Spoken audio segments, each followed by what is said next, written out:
Bismillahirrahmanirrahim. Assalamualaikum warahmatullahi wabarakatuh. Selamat pagi dan salam sejahtera untuk kita semua. Yang terhormat Ibu Dr. Anda Emma Sumiarti MSI, selaku Kepala Cabang Dinas Pendidikan Wilayah Kota Malang dan Kota Batu. Yang terhormat Bapak Dr. Noris Rahmatullah MT, selaku perwakilan dari Direktorat SMK SMP. Kemudian yang terhormat Bapak Dr. Andes Muhammad Taufik MPD, selaku Kepala SMK Negeri 6 Malang. Serta yang berbahagia Bapak Ibu Guru, peserta kegiatan sosialisasi pada hari ini. Alhamdulillah, puji syukur kita panjatkan kepada Allah Subhanahu wa Ta'ala, karena berkat rahmat-Nya kita dapat berkumpul di sini dan diberikan kesempatan untuk mengikuti rangkaian kegiatan sosialisasi program pengembangan SMK 4.0 di SMK Negeri 6 Malang. Selanjutnya, saya akan memaparkan susunan acara yang akan kita laksanakan pada hari ini, yaitu pembukaan, kemudian menyanyikan lagu Indonesia Raya, berikutnya sambutan Kepala SMK Negeri 6 Malang, kemudian sambutan dan materi sosialisasi oleh Kepala Cabang Dinas Pendidikan, kemudian sambutan dan materi sosialisasi oleh Direktorat Jenderal Pendidikan Vokasi Kementerian Pendidikan, Kebudayaan, Riset, dan Teknologi Republik Indonesia.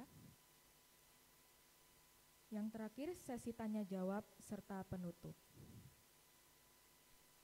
Untuk kelancaran acara pada hari ini, mari kita buka bersama-sama dengan bacaan basmalah. Bismillahirrahmanirrahim. Acara berikutnya yaitu menyanyikan lagu Indonesia Raya yang akan dipimpin oleh Ibu Lailiatul Fitriani SPD.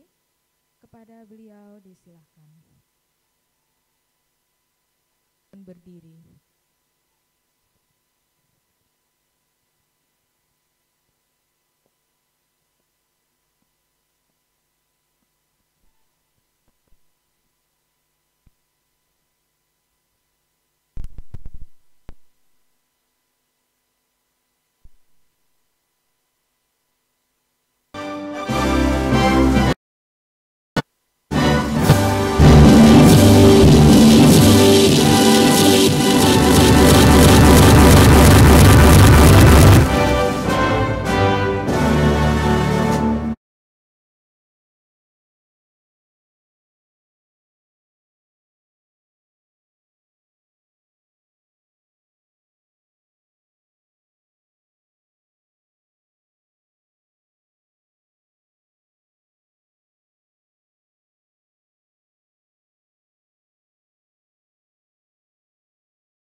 Bismillahirrahmanirrahim. Assalamualaikum warahmatullahi wabarakatuh. Kepada yang terhormat Ibu Dr. Anda Emma Sumerti MSI, Kepala Cabang Dinas Pendidikan Wilayah Malang Kota Batu. Narasumber sosialisasi pada pagi hari ini Bapak Noris, Dr. Noris Rahmatullah MT dari Direktorat SMK SMP, kemudian Bapak Ibu Guru SMK Negeri 6 yang saya cintai dan saya banggakan. Yang pertama, marilah kita panjatkan puji syukur kehadirat Allah Subhanahu wa Ta'ala bahwa pada pagi hari ini kita dianugerahkan kesehatan sehingga dapat bersama-sama beraktivitas yang agenda pada mulai jam 9 sampai dengan selesai nanti, yaitu kegiatan sosialisasi SMK yang dikembangkan menjadi berbasis RI 4.0. Yang kedua, salam serta salawat semoga dicurahkan kepada Nabi besar Muhammad SAW. Mudah-mudahan keselamatan juga disampaikan kepada kita yang ikhlas, berteguh hati untuk mengabdikan diri untuk kemajuan anak-anak bangsa yang dititipkan dan diamanahkan kepada Bapak Ibu guru sekalian. Bapak Ibu guru dan Bapak Ibu guru yang hadir di ruangan ini maupun Bapak Ibu yang kemungkinan bisa mengikuti kegiatan Zoom ini, seluruh guru SMK Negeri 6, kita patut bersyukur bahwa SMK Negeri 6 sejak tahun 2021 ditetapkan sebagai salah satu SMK di Indonesia yang dikembangkan menjadi SMK berbasis revolusi industri 4.0 atau 4.0. Bapak Ibu sekalian, kata kuncinya SMK-SMK yang mendapatkan bantuan pemerintah, terutama Kementerian Pendidikan di Direktorat Jenderal Pendidikan Vokasi, ada dua tipe SMK unggulan, yaitu SMK-PK dan SMK RI 4.0 yang besaran anggaran yang dikucurkan kepada dua SMK tersebut cukup besar. Apa dampaknya? Tentu akan berdampak kepada perubahan mindset Bapak Ibu guru di dalam mengelola pembelajaran dan mengelola semua isu pendidikan yang ada di kelas. Dampak yang kedua, harus ada perubahan lulusan. Lulusan yang jauh lebih kompeten sesuai dengan kebutuhan industri dan lulusan yang selalu mampu beradaptasi dengan kemajuan teknologi. Demikian juga bantuan pemerintah SMK yang dikembangkan berbasis RI 4.0 ini, salah satu adalah SMK Negeri 6, maka harapan pemerintah itu harus mampu kita jawab dan kita wujudkan.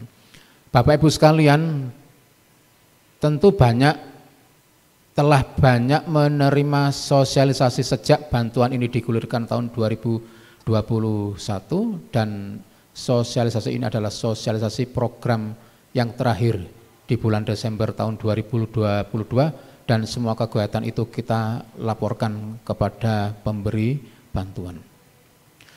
Bapak sekalian, sekedar mengingatkan saja bahwa revolusi industri ini kan sudah yang keempat ya. Revolusi industri yang pertama, Bapak Ibu sekalian tentu tahu riwayatnya, itu sejak ditemukannya mesin uap sehingga industrinya berkembang. Berkembang lagi pada revolusi industri yang kedua sejak ditemukannya motor listrik, ya, sehingga otomasi berjalan, produksi menjadi massal dan itu merubah kultur budaya masyarakat dunia. Yang ketiga, bertambah pesat lagi industri itu berkembangnya sejak ada komputer. Lahirnya komputer menandai revolusi industri yang ketiga. Lebih dahsyat lagi yang sekarang, sejak ditemukannya internet, ya, internet itu yang menandai dimulainya era baru revolusi industri 4.0. Apa kaitannya dengan dunia pendidikan? Tentu dunia pendidikan terdampak karena masyarakat sekarang kehidupannya itu tidak bisa dipisahkan dengan dunia gadget dan digital. Ada disruption, ada gangguan ya di masyarakat industri itu, dan masyarakat industri harus berupaya agar disruption di sektor industri itu bisa dikelola isunya dengan baik. Bapak Ibu kan tahu, dulu ada taksi Citra di Malang besar sekali. Mungkin Bapak Ibu salah satu yang menggunakan layanan jasa transportasi darat taksi itu. Sekarang mereka kemana? Tidak ada. Sebagian besar gulung tikar dan seterusnya. Kemajuan teknologi melalui yang didanai dengan revolusi industri 4.0 ini tidak bisa dilawan, kecuali bagi mereka yang tahu dan segera beradaptasi dengan kemajuan teknologi itu. Sekarang Bapak Ibu sekalian berbelanja tidak perlu datang ke supermarket, cukup menggunakan gadget Bapak Ibu sekalian. Kepingin menikmati hidangan tidak perlu datang ke restoran, cukup pakai GoFood, GrabFood dan seterusnya. Layanan itu sudah dimudahkan. Jadi Bapak sekalian, setiap kemajuan teknologi itu tujuannya memang memudahkan di dalam pemenuhan kebutuhan hidup. Karena kita ada di sektor pendidikan, tentu era digital itu tidak bisa ditolak, bahkan kalau bisa kita manfaatkan kemajuannya untuk memudahkan proses pembelajaran, dan itu sudah terasa di dunia pendidikan. Bapak Ibu harus merubah mindsetnya. Sekarang bukan zamannya lagi mengajar di kelas hanya berbekal LKS saja. Anak-anak itu jauh lebih dahsyat kemampuan menggunakan teknologi informasi dari Bapak Ibu sekalian. Bapak Ibu sekalian, jika menggunakan salah satu aplikasi di komputer atau di gadget, ada kehati-hatian, jangan-jangan saya salah klik sehingga merugikan saya. Anak-anak tidak begitu cara berpikirnya. Anak-anak itu luar biasa mengeksplor semua tab atau menu yang ada di sebuah aplikasi, tidak takut salah, ya. Sebab juga tersedia merewind lagi, melihat riwayat dia browsing yang bisa diklik lagi. Apa yang klik tadi salah bisa diperbaiki. Bapak Ibu sekalian harus menyadari bahwa anak-anak itu barangkali selangkah lebih tahu daripada Bapak Ibu sendiri. Sehingga Bapak Ibu sekalian, maka pembelajaran harus mengikuti pembelajaran yang disarankan oleh kementerian, yaitu berbasis proyek. Dan itu harus dilakukan. Bapak Ibu sekalian tidak bisa melaksanakan proses pembelajaran itu hanya menuliskan deskripsi pembelajaran dan perintah di papan tulis. Sudah bukan eranya lagi. Jadi Bapak Ibu sekalian, begitu Bapak bisa menyampaikan bahwa besok minggu depan pada saat mata pelajaran saya kita akan belajar tentang, misalnya kalau pelajaran biologi tentang ekosistem, anak-anak itu mesti akan browsing terlebih dahulu sebelum Bapak Ibu minggu depan menyampaikan pembelajaran. Jadi mereka lebih tahu, bukan karena didorong dia dinilai lebih berprestasi daripada siswa yang lain, tapi memang karakter anak-anak muda kita seperti itu. Keinginan tahuan jauh lebih besar daripada kita sendiri. Oleh karena itu, karena kita ditunjuk pemerintah, dalam hal ini kementerian ditunjuk sebagai SMK yang dikembangkan berbasis revolusi industri 4.0, maka Bapak Ibu sekalian harus siap menjalankan perubahan-perubahan itu.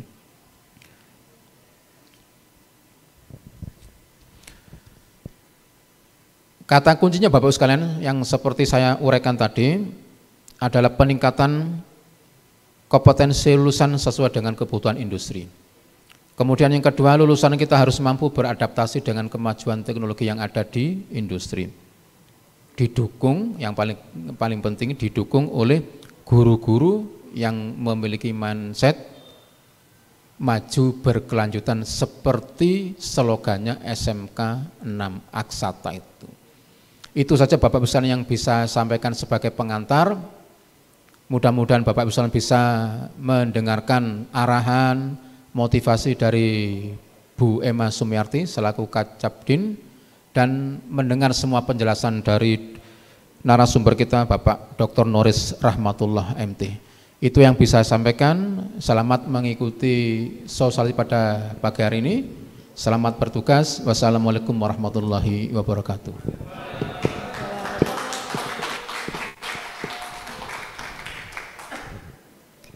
Terima kasih kepada Bapak Dr. Andes Muhammad Taufik MPD atas arahan dan sambutan yang telah diberikan. Berikutnya yaitu sambutan dan materi sosialisasi oleh Kepala Cabang Dinas Pendidikan Wilayah Kota Malang dan Kota Batu, Ibu Dr. Anda Emma Sumiarti MSI. Kepada beliau disilahkan.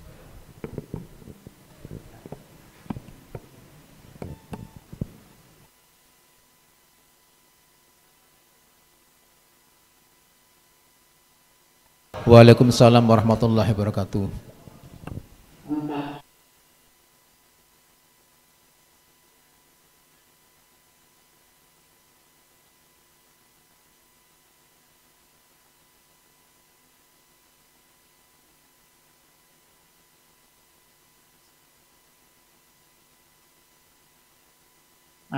Yang saya banggakan Bapak Ibu peserta kegiatan sosialisasi SMK Revolusi Industri 4.0 SMK Negeri 6 Kota Malang. Alhamdulillahirrabbilalamin, hari ini kita masih diberi kesehatan, nikmat yang tak terhingga oleh Allah Subhanahu wa Ta'ala. Bapak Ibu peserta workshop yang berbahagia, hari ini eranya sudah era digital. Jadi perkembangan teknologi sudah pesat sekali perkembangannya. Sekolah-sekolah harus mampu bisa mengikuti perkembangan teknologi tersebut. Tetapi kita, peran sekolah itu juga besar untuk menemukan pendidikan karakter, yaitu siswa yang kreatif untuk memasuki era revolusi industri 4.0. Pada era ini, teknologi berbasis digital bukan hanya sebagai pendukung, tetapi sudah merupakan kebutuhan. Hari ini teknologi sudah merupakan kebutuhan kita sehari-hari, apalagi dalam dunia pendidikan, dan ditambah lagi kemarin ada COVID, teknologi sudah merupakan kebutuhan untuk kelanjutan proses belajar mengajar di era COVID tersebut. Sekarang COVID-nya sudah selesai, teknologi tambah dibutuhkan lagi di sini. Pada era ini, revolusi industri 4.0,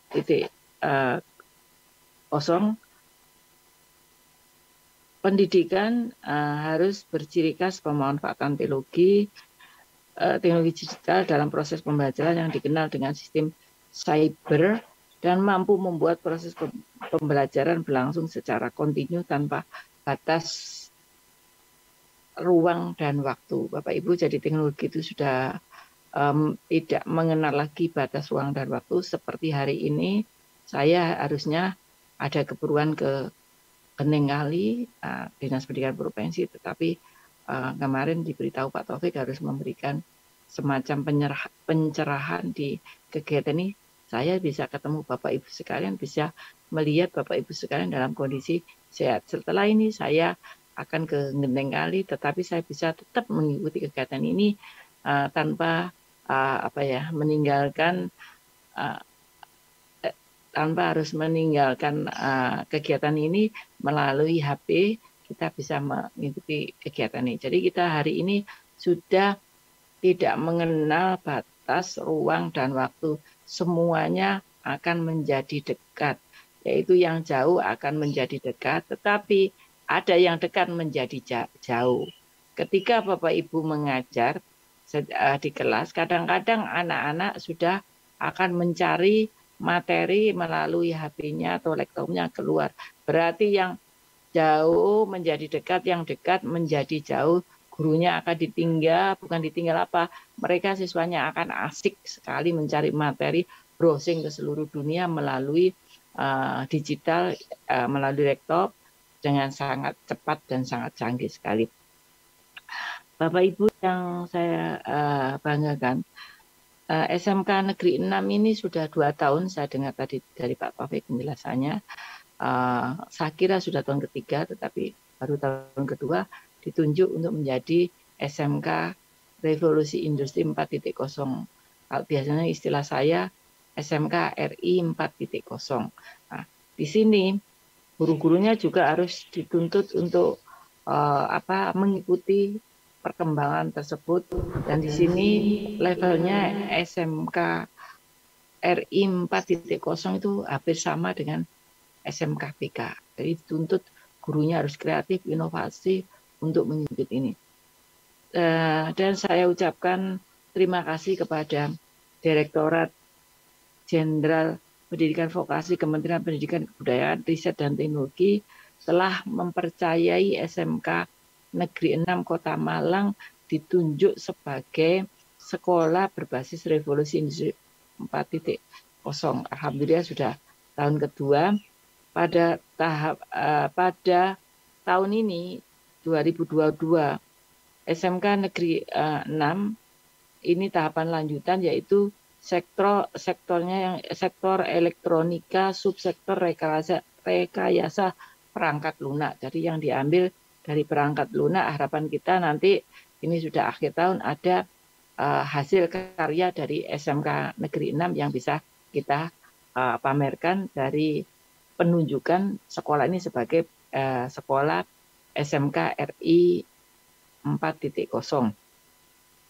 Dengan adanya program ini, maka menjadi tantangan tersendiri bagi SMK Negeri 6 Kota Malang untuk dapat memberikan tambahan tentang pengetahuan perkembangan teknologi yang saat ini ada di lapangan kepada peserta didik di SMK Negeri 6.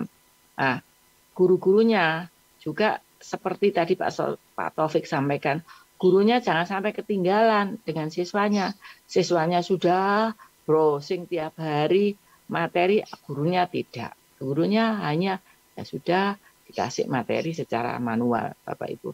Jadi peran guru secara utuh sebagai pendidik, pengajar, pembimbing ini sangat diperlukan, tetapi tidak lepas peran orang tua sebagai pendamping siswa, bahwa untuk teknologi itu seperti dua mata sisi pisau, satu tajam, satu tumpul. Tapi bagaimana peran guru untuk memanfaatkan teknologi semaksimal mungkin dan menguntungkan bagi siswa, jangan sampai siswanya akan terjumus ke hal-hal yang merugikan siswa di masa yang akan datang dengan peran teknologi. Peran guru selamanya tidak akan digantikan. Secanggih apapun teknologi itu tidak bisa akan menggantikan peran guru. Karena ada beberapa materi pembelajaran yang memang harus diberikan secara langsung, diberikan secara oleh guru. Nah, siapapun bisa menjadi guru, tapi peran guru tidak akan tergantikan. Misal, pendidikan karakter. Pendidikan karakter tidak bisa diajarkan secara daring semuanya, tapi harus secara langsung, secara praktek, dan ada guru pendamping. Itu yang perlu diingat. Jadi, teknologi, secanggih teknologi apapun, tapi masih lebih canggih kita manusia, usernya. Jadi untuk itu guru tetap harus bisa mengikuti, dan selalu seperti saya sampaikan tiap saya memberi pembinaan, pengarahan, pencerahan, pagi ini juga guru tetap harus bisa meningkatkan SDM-nya setiap saat, setiap waktu, dan setiap ada kesempatan. Karena ya hari ini dituntut, peran guru tidak akan tergantikan selamanya, Bapak Ibu.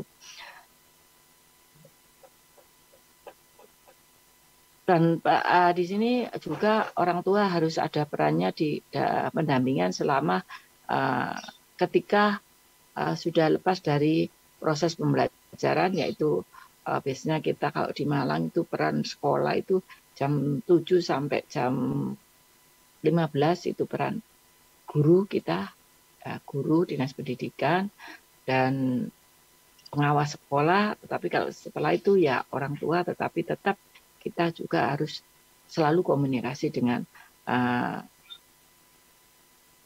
orang tua. Jadi bagaimanapun sekolah itu, siswa itu secanggih apapun dengan teknologi, ini RI 4 nanti juga mengarahnya sekolah berbasis teknologi informasi dengan siswanya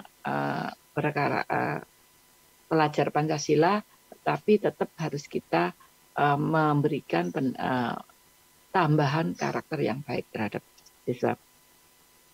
Ada beberapa hal dengan ditunjuknya SMK Negeri 6 sebagai pelaksana SMK Revolusi Industri 4.0, saya ada beberapa harapan kepada kepala sekolah. Ini Pak, kebetulan Pak Taufik ini baru kepala sekolahnya, baru belum 1 bulan, tetapi Pak Taufik ini wajah lama, stok lama, tapi di tempat sekolah yang baru. Harapan saya ke Pak Taufik, seluruh pendidik, tenaga pendidik, dan warga SMK Negeri 6, marilah kita bersama-sama dengan ditunjuknya SMK Negeri 6 sebagai SMK RI 4.0. Itu pertama, mari kita membangun SMK Negeri 6 ini menjadi SMK yang visioner dan kompeten sehingga melahirkan lulusan-lulusan yang siap bertarung di kancah era globalisasi dan era industrialisasi 4.0. Kedua, marilah kita berkomitmen menyelenggarakan pendidikan berbasis kompetensi dengan mengimplementasikan guru-guru merdeka secara menyeluruh. Jangan dibalik ya, merdeka belajar nanti belajar merdeka, jangan sampai. Nah, 3, marilah kita jeli mencari strategi pembelajaran dan memanfaatkan secara optimal kemitraan dengan DUDI dalam rangka memperbaiki kualitas tamatan. Terkait dengan tamatan Bapak Ibu, saya juga pesan anak-anak disiapkan, kita kerjasama dengan DUDI seluas-luasnya, anak-anak prakerin kita kirim ke DUDI yang memang menyiapkan anak-anak kita bisa nanti siap bertarung di dunia setelah lulus sekolah, siap untuk bekerja di DUDI yang memang hari ini banyak DUDI itu yang menggunakan teknologi. Nah, tetapi jangan lupa, saya ini berhubung karena ada tamatan, jangan lupa Bapak Ibu juga tracing studi. Jadi lulusan Bapak Ibu di tracing, ditelusuri, sampai di mana SMK 6 ini lulusannya bisa diterima DUDI atau bekerja sebagai bekerja di kantor atau wirausaha atau mempraktekkan entrepreneurship-nya sendiri. Tolong Bapak Ibu itu jangan lupa, karena keberhasilan sekolah SMK, meskipun SMK PK, SMK RI 4.0, itu suksesnya nanti siswanya itu lulus, kalau lulus bisa kerja, kompetensinya, keahliannya, tambahannya itu bisa diterima di DUDI atau yang melanjutkan ke perguruan tinggi. Saya pesan itu juga tolong di tracing untuk lulusannya. Keempat Bapak Ibu, mari kita bersama mendukung pelaksanaan teaching factory khususnya di konsentrasi kalian rekayasa perangkat lunak.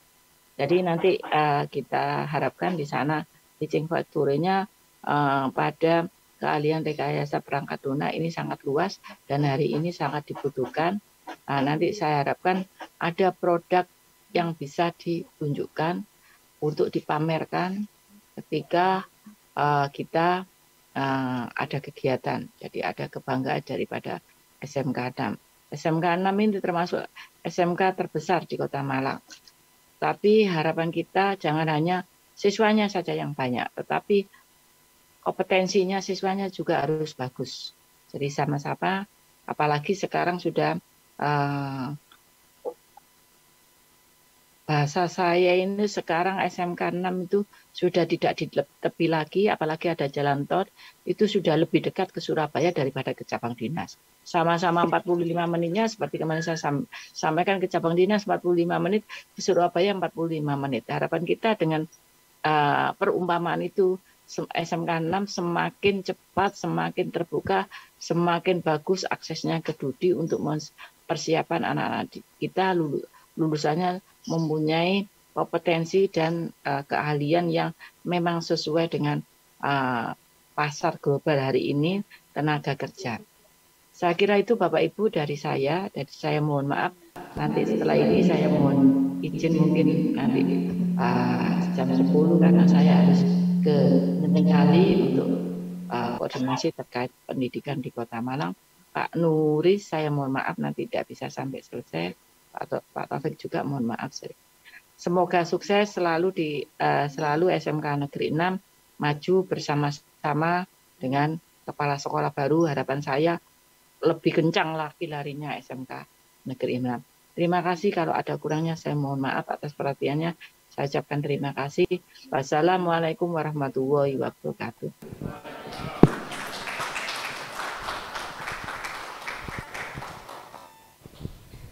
Terima kasih kepada Ibu Dr. Anda Emma Sumiarti, MSI, yang telah memberikan sambutan serta materi terkait kegiatan sosialisasi pada hari ini. Berikutnya yaitu sambutan dan materi sosialisasi oleh perwakilan dari Direktorat Jenderal Pendidikan Vokasi, Kementerian Pendidikan, Kebudayaan, Riset, dan Teknologi Republik Indonesia, dengan perwakilan yaitu Bapak Dr. Noris Rahmatullah MT, Widya Prada Ahli Muda, Direktorat SMK SMP. Kepada Bapak Noris dipersilakan.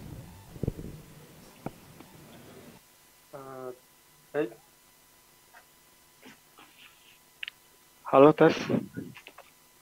Terima kasih.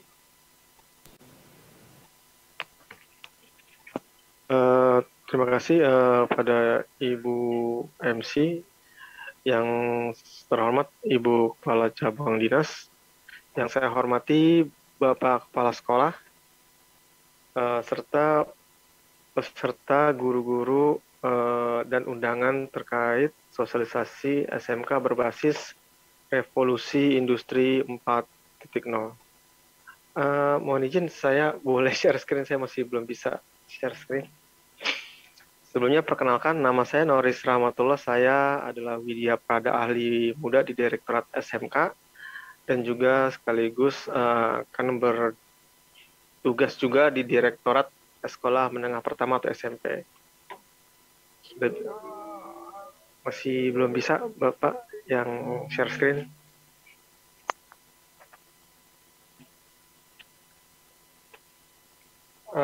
Baik, sebelumnya ini karena memang tadi disampaikan bahwa sosialisasi ini sudah mulai di akhir-akhir bulan Desember ya. Biasanya kita sosialisasi di awal-awal bulan, di tengah tahun anggaran di sekitar bulan Agustus September. Saya ditugaskan oleh Direktorat SMK, oleh Bapak Direktur, untuk membantu mensosialisasikan program SMK berbasis 4.0, berbasis Revolusi Industri 4.0 di SMK 6 dan SMK 3 Malang.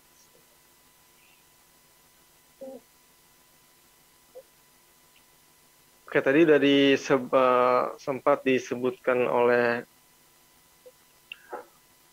Bapak Kepala Sekolah. Sebelumnya, oke, sebentar. Oke, mohon izin Bapak Ibu, sekedar introduction dulu di awal bahwa saya bertugas di Direktorat SMK dan juga akan bertugas di Direktorat SMP. Pendidikan saya teknik kimia S1 dan S2, serta khusus spesialisasi untuk S3-nya adalah penelitian evaluasi pendidikan.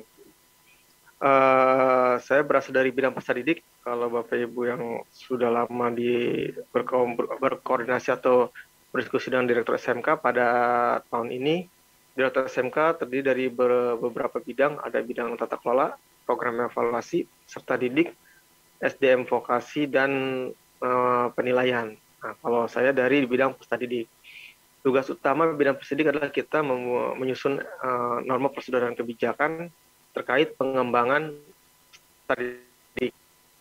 Pada tahun ini saya bersama-sama dengan tim di bidang peserta didik, kita menelurkan beberapa produk yang bisa dijadikan rujukan atau bisa dijadikan salah satu pengayat dalam pengembangan SMK. Ada implementasi penguatan pendidikan karakter SMK, ada panduan PKL dalam negeri dan luar negeri, dan 2 panduan terakhir yang akan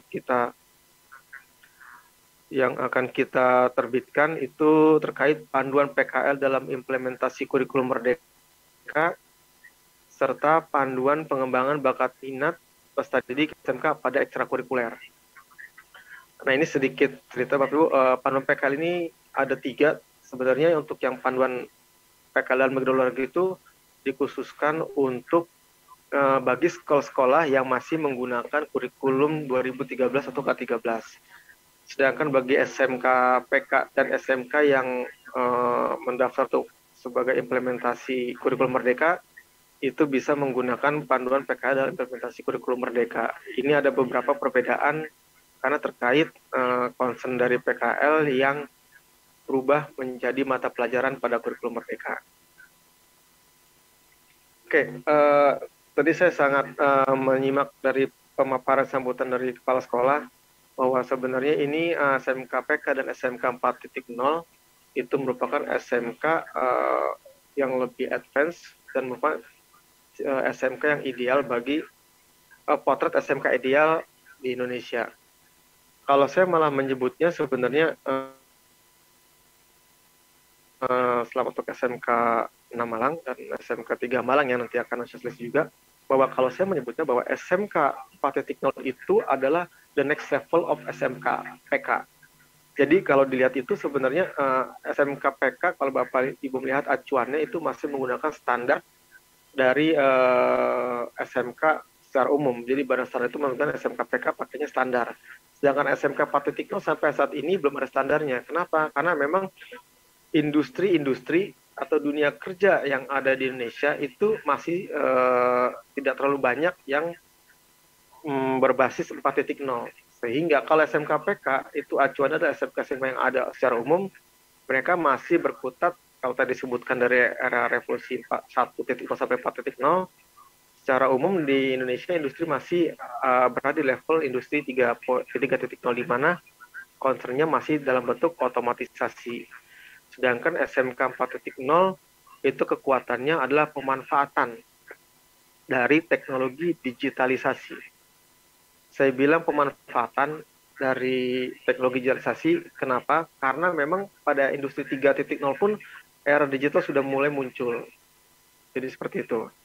Nah, pada saat sekarang ini untuk sosialisasi kita terbagi menjadi 6 bagian, dari mulai gambaran umum SMK PK, SMK 4.0 sampai penguatan kompetensi digital.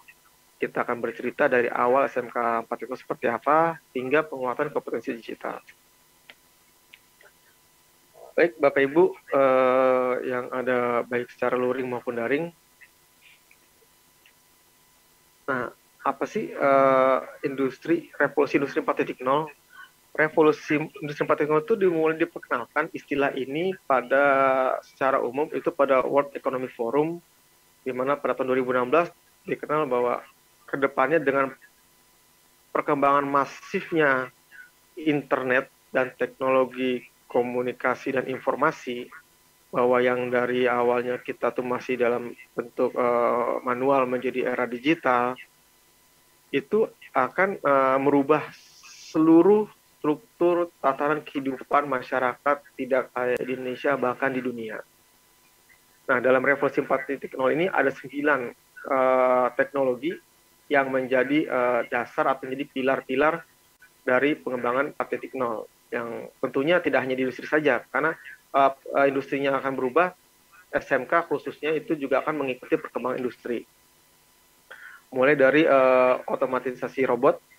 Kalau di dunia manufaktur itu kita lihat bahwa sekarang tidak banyak membutuhkan tenaga kerja untuk di manufaktur, seperti juga di industri tekstil garment juga sudah mulai merubah dari tenaga manusia menjadi tenaga robot. Yang kedua, big data, augmented reality, cloud, cyber security, hingga Internet of Things. Yang menariknya adalah kalau Bapak Ibu sering menggunakan belanja online seperti Shopee Food,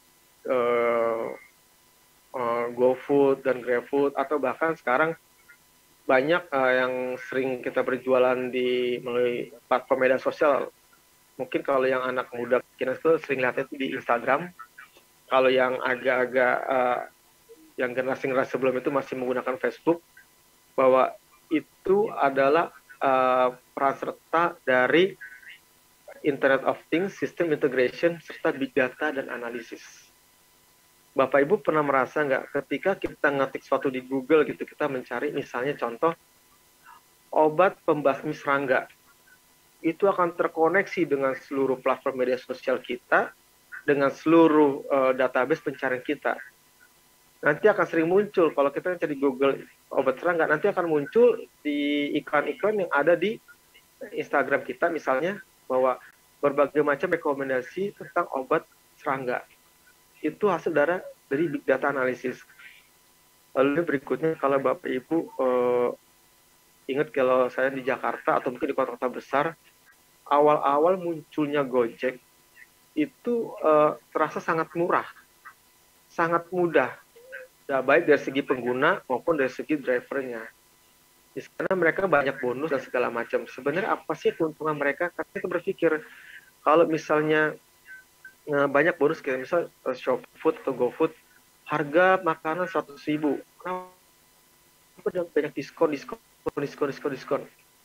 Sekarang itu dengan era informasi, bahwa informasi adalah kekuatan, information is power, artinya memegang informasi itu adalah memegang kekuasaan. Sehingga dengan ada data-data tersebut, kita bayangkan kalau misalnya di sekitaran Kota Malang, ternyata dari data dari GoFood saja atau dari Shopee atau GrabFood, ternyata banyak makanan yang dipesan itu dalam bentuk makanan, contoh misalnya makanan minuman kopi-kopi kemasan atau kopi-kopi cup. Nanti data itu kan dijual, mungkin daerah Malang sekitar utara itu bentuknya itu banyak dipesan misalnya makanan fast food bentuknya burger. Nanti Malang sekitaran selatan misalnya di minuman kemasan lebih sering, itu akan dijual kepada para entrepreneur, sehingga mereka akan mendekatkan bisnis mereka ke daerah-daerah ternyata banyak prioritas, banyak konsumen di sana. Itu adalah peran serta dari big data dan analisis. Dan itu pun semua dianalisis secara otomatis melalui artificial intelligence. Internet of Things semua terintegrasi semua, sehingga bentuk-bentuknya data-data itu adalah menjadi kekuatan dari industri sekarang. Bapak Ibu mohon izin sebentar, menit.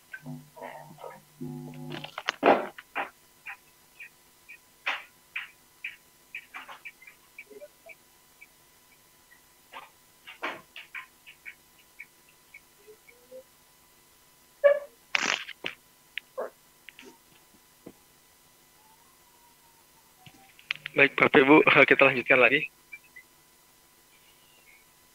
Nah, apa sih apa dan bagaimana peran serta pemerintah dalam menyongsong era 4.0?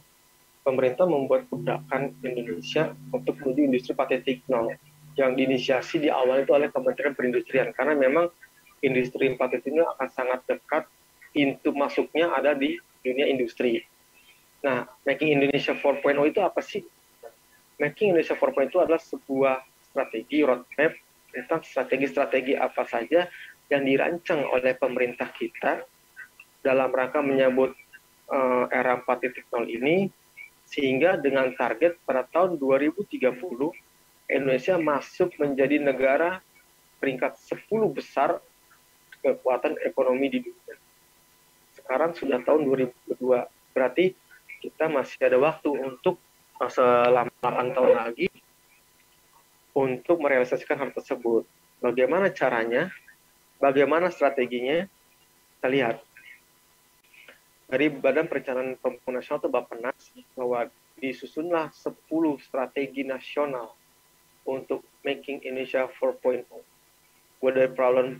Mulai dari perbaikan alur aliran material sampai ke nomor 10 akomodasi standar sustainability, ini semua dirancang step by step oleh Bappenas agar Indonesia mampu menjadi negara dengan kekuatan ekonomi 10 besar di dunia. Bagaimana peran kita di Kementerian Pendidikan dan Bapak Ibu semua di bidang pendidikan untuk mensupport Indonesia 4.0 adalah kita sebagai industri pendidikan yang kita jual, yang kita hasilkan itu adalah sumber daya manusia. Bagaimana kita mempersiapkan sumber daya manusia kita dalam hal ini lulusan SMK agar siap bersaing di era 4.0. Untuk hal itu bagaimana kita mempersiapkan lulusan? Tentu saja kita harus memperkuat struktur manajemen dan sumber daya pengajar kita. Kita memperkuat guru-guru kita berikan pelatihan, penguatan kompetensi, penguatan soft skill, sehingga ketika eranya ini sudah tiba di depan mata, kitanya siap. Dan menariknya lagi, ternyata memang di Indonesia sendiri kita kekurangan banyak tenaga entrepreneur, sehingga pada sekarang jargon SMK dari semangat bekerja menjadi BMW, bekerja, meneruskan dan berwirausaha, tidak hanya kita untuk menjalankan roda perekonomian di Indonesia tapi juga kita mempersiapkan para wirausahawan ini untuk meningkatkan pendapatan nasional atau pendapatan kapita warga negara Indonesia. Gimana caranya kita menjadi top 10 global ekonomi? Di sini ada 3 prioritasnya. Yang pertama, 10% bersihnya dari ekspor kita itu berkontribusi terhadap GDP. Apa itu GDP? Gross Domestic Product. Artinya produk-produk yang dihasilkan oleh total oleh negara kita, baik berupa barang, kita hasil pertanian, hasil industri, ataupun jasa-jasa lainnya, seperti misalnya pembuatan karakter pada industri game, atau yang lainnya, itu 10%-nya itu kita targetkan dari ekspor, sehingga kita bisa menjual produk kita ke luar negeri. Terus yang kedua, produktivitas berbanding cost ratio itu 2 kali lipat, sehingga setiap industri kita itu lebih efektif, sehingga produktivitasnya lebih besar. Yang ketiga, 2% dari research and development spending to GDP dialokasikan. Jadi pada total GDP, gross domestic product itu 2%-nya itu dialokasikan untuk research and development. Kenapa? Karena memang kita berpacu pada seluruh negara dunia. Bayang kalau kita target top global ekonomi dunia, itu artinya kita bersaing dengan negara-negara kuat seperti Amerika, sekarang China, Eropa. Jadi kekuatan mereka adalah pada pengembangan dari penelitian dan pengembangan. Kalau kita lihat zaman mungkin 10 atau 20 tahun lagi, 10 atau 20 tahun yang lalu, perusahaan Samsung itu tuh perusahaan yang dibilang perusahaan mediocre. HP Samsung tuh nggak dikenal di era 2000-an awal. Tetapi dengan sekarang, Samsung itu mampu bersaing dengan produk raksasa Amerika seperti Apple. Dan produknya pun mulai dari elektronik, gadget, dan yang lainnya. Bahkan sekarang raksasa handphone dunia, kalau Bapak ingat di tahun 2000-an itu, raksasa handphone itu kan Nokia, Sony Ericsson. Mereka sekarang tenggelam bukan karena mereka dimakan oleh atau dikalahkan oleh perusahaan yang lebih kuat, tetapi mereka kalah karena mereka tidak cepat dalam merespon. Sekarang era di mana kita berpikir cepat melihat peluang. Kenapa mereka Nokia kalah? Kenapa? Karena mereka tidak responsif.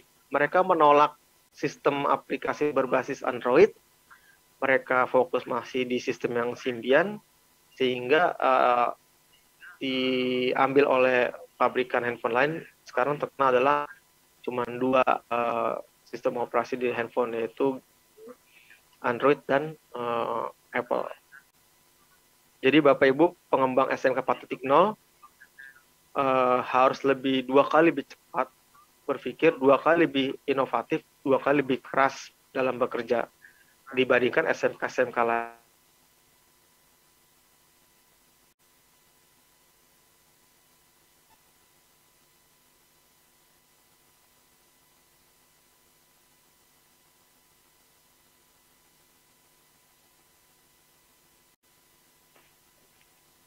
Baik, Bapak Ibu, berdasarkan dari hasil analisis dari Bappenas bahwa dalam rangka mensupport Making Indonesia 4.0 ada 5 sektor prioritas dari industri 4.0. Sektor prioritas itu adalah dari makanan minuman, tekstil dan pakaian jadi, otomotif, elektrik, dan kimia farmasi. Kenapa 5 sektor ini? Menurut hasil analisis bahwa kelima sektor ini akan sangat berdampak terhadap kebutuhan tenaga kerja dan pengembangan teknologi ketika mereka masuk ke industri 4.0. Bapak Ibu bayangkan industri makanan minuman mulai dari contoh ada botol minuman dari masukan minumannya, pengepakannya sampai kontrolnya. Ini industri 1 sampai 5 ini adalah industri yang awalnya membutuhkan tenaga kerja yang banyak. Dengan masuknya teknologi atau revolusi industri 4.0,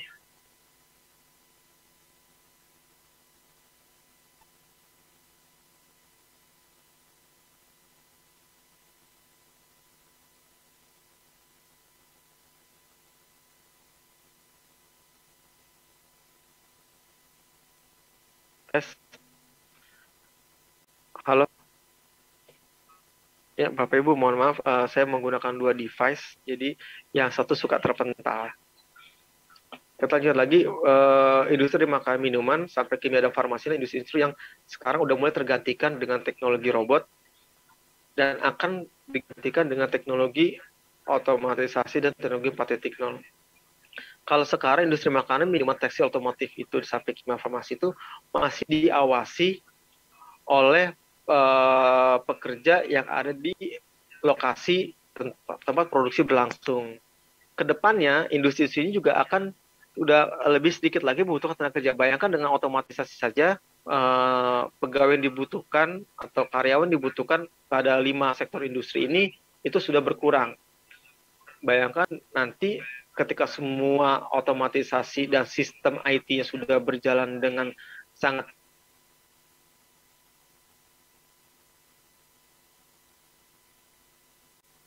industri itu dapat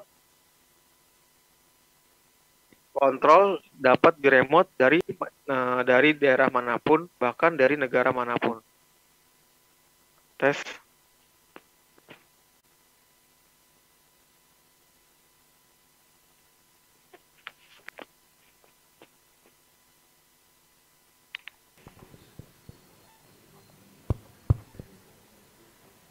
Cek, suaranya terputus-putus, Pak. Ya Pak, saya lagi berusaha, karena sebenarnya saya lagi dalam ada kegiatan lagi, jadi saya agak merapat ke pinggir, mungkin kita berebut bandwidth Pak. Tapi kalau udah kembali seperti semula ya. Boleh saya lanjut lagi Pak ya. Jadi memang industri-industri ini juga kebutuhan kekurangan tenaga kerja dan SMK. Jadi kita SMK itu masih mengacu pada Undang-Undang Sisdiknas yang lama di tahun 2003 bahwa SMK itu memang tujuannya kan untuk menghasilkan tenaga kerja terampil. Tenaga kerja terampil ini didefinisikan sebagai tenaga kerja sesuai dengan kebutuhan dunia kerja. Ketika kita kan sering Bapak Ibu dengar ketika alat praktek kita itu di industri juga sudah berbeda. Nah ini kita gimana caranya mengantisipasi hal tersebut, terutama dengan mempersiapkan perkembangan teknologi, kemajuan teknologi di 4.0.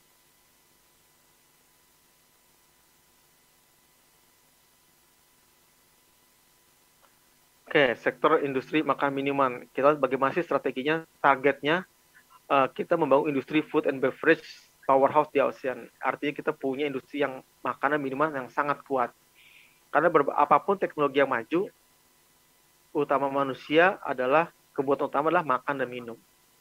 Gimana strateginya? Yang pertama, kita dari bahan bakunya. Indonesia akan mendorong produktivitas dari sektor baik peternakan, pertanian, perikanan. Gimana caranya kita produktivitas kita dorong dengan efektif dan efisiensi produksi.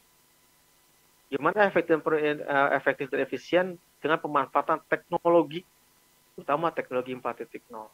Kita bisa lihat dengan forecastingnya kapan saat menanam, kapan saat panen, sehingga meminimalisir terjadinya gagal panen.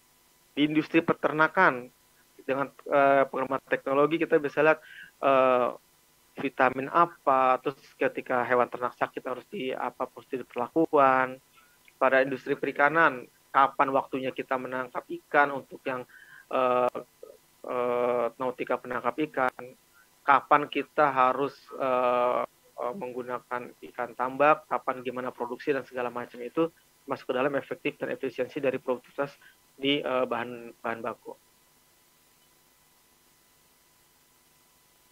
Dan beberapa seperti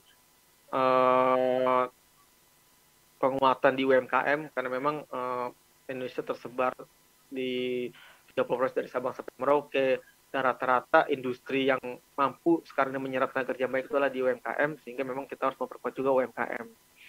Lalu investasi juga di bidang ini, di bidang makanan minum juga harus diperkuat juga, serta peningkatan ekspor dengan memanfaatkan akses terhadap sumber daya pertanian dan skala ekonomi domestik. Jadi setelah kebutuhan secara nasional terpenuhi, kita juga akan mendorong juga untuk peningkatan ekspor sehingga menjadi tambahan bagi devisa negara.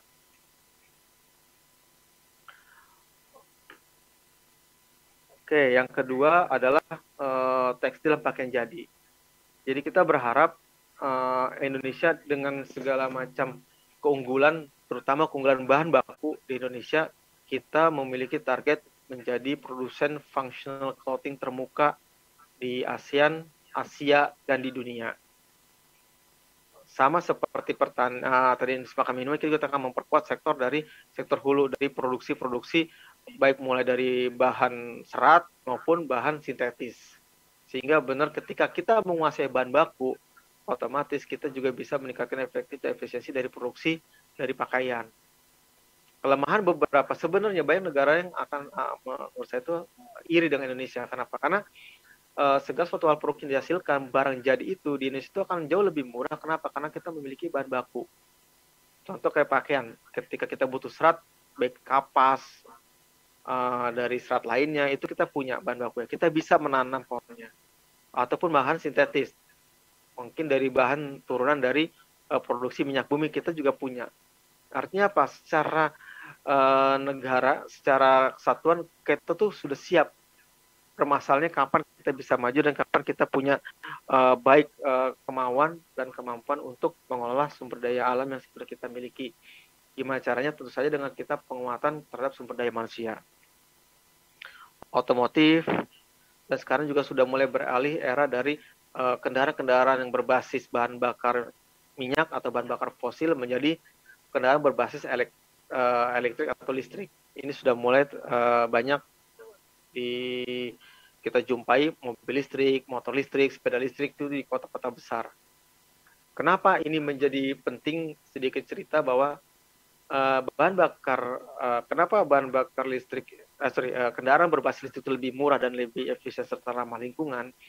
Karena ternyata ketika bahan bakar minyak itu utamanya di migas, di minyak mentah, bahan dasar awalnya, bahan bakar listrik itu bisa dikonversi dari mana aja. Sebagai contoh, di daerah Nusa Tenggara Timur itu banyak membangkit listrik tenaga surya, di mana mereka mempunyai cuaca yang sangat terik, dengan menggunakan panel surya bisa memproduksi listrik kapanpun dan setiap saat.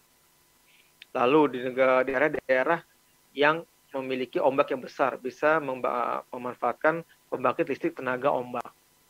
Ini ketika semua dikonversi dan dialihkan menjadi bentuknya tenaga listrik, seperti tenaga listrik itu akan sangat membantu sehingga mengurangi polusi juga. Di Jakarta itu sudah mulai seperti Transjakarta yang menggunakan bis listrik, kendaraan-kendaraan dinas yang menggunakan mobil listrik serta motor listrik. Elektronik, saya agak skip juga, kimia dan farmasi. Ini semua adalah industri-industri yang menjadi prioritas dalam pengembangan di 4.0. Bapak Ibu semua, dalam rangka penguatan industri 4.0, pemerintah telah menetapkan ada kawasan industri dan kawasan ekonomi khusus untuk sebagai prioritas dalam pengembangan SMK berbasis 4.0.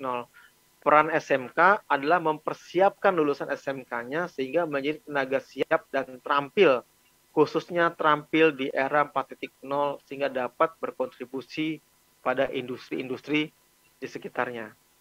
Pada kawasan industri mulai banyak, terutama kalau di Pulau Jawa itu terdekat itu adalah di Brebes yang dekat Malang, dan Madura ini masih di Pulau Jawa. Sedangkan memang sekarang di pemerintahan Pak Jokowi yang sekarang, pemerintah ingin memperkuat kawasan industri yang ada di luar Jawa, sehingga untuk kawasan industri banyak dibangun di luar Jawa.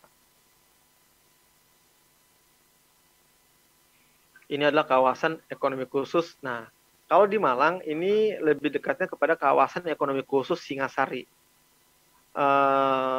Mohon info seperti yang informasinya tahu saya terima tahun lalu bahwa kawasan ekonomi khusus Singasari itu masuknya kepada bidang atau sektor ekonomi kreatif, pengembangan animasi, pengembangan game dan aplikasi dan lainnya.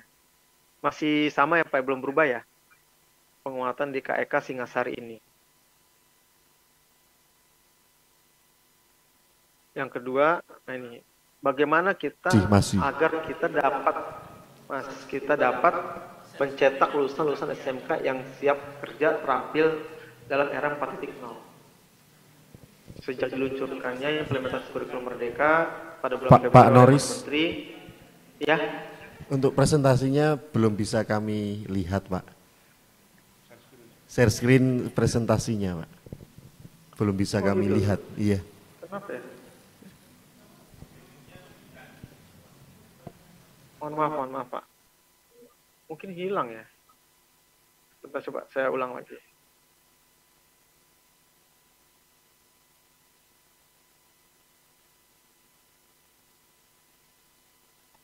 Tes. Muncul pasti ya. Sudah Pak, terima kasih muncul. Oke. Nah sekarang implementasi kurikulum Merdeka. Bapak Ibu dalam rangka mempersiapkan lulusan tidak hanya lulusan SMK juga dari SD, SMP, SMA yang fokusnya kepada targetnya apa setelah lulus, pemerintah Kemendikbudristek melaunching implementasi kurikulum Merdeka pada bulan Februari 2022 sehingga semuanya akan berubah dari segi implementasinya. Secara umum ruhnya dari implementasi kurikulum Merdeka itu adalah memberikan kebebasan kepada sekolah seluas-luasnya dalam menentukan strategi, program, dan apapun itu dalam rangka ketercapaian target dan dicapai pembelajar di masing-masing peserta didik. Di mana pembelajaran ke depan akan menjadi lebih unik. Kenapa? Karena prinsip kami adalah bahwa setiap siswa atau peserta didik itu cerdas di bidangnya masing-masing. Makanya kita melaunching implementasi dari kurikulum Merdeka.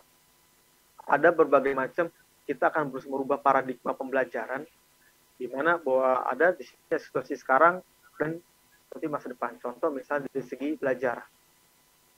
Kita ingin mendesain suasana kelas itu bukan jadi pembelajaran yang kaku.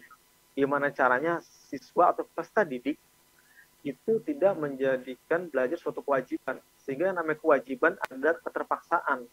Yang kita inginkan mereka belajar menjadi suatu hal yang menyenangkan. Ketika orang sudah senang, itu tentu otomatis akan mencari dan akan menggali. Sebagai contoh, rata-rata anak SMK ketika pembelajaran di kelas itu pasti akan sangat tidak nyaman, boring. Mereka lebih sering tertarik kepada pembelajaran bentuk praktek.